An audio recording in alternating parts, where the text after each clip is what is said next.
Hello everyone, welcome to my channel. Today in this new video I'm going to show you how you can remove your Facebook account from Instagram.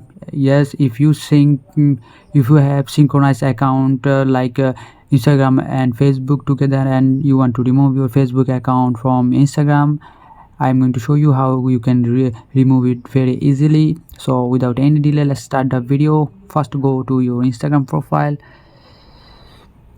and click your profile icon on bottom right and click those three line on top of your right here and go to settings and privacy, and now go to account center. As you can see, I have two accounts synchronized, Facebook and Instagram, so I'm going to remove my Facebook account from it. Then go back and select a connected experience here. I'm sorry, just select accounts here and you can see the option remove here, and all you have to do is click it.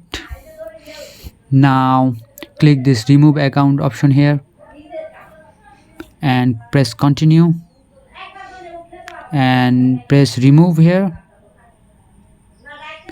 and as you can see my Facebook account is removed. So that's it for today's video. If this video helps you, consider subscribing to my channel. See you on next one.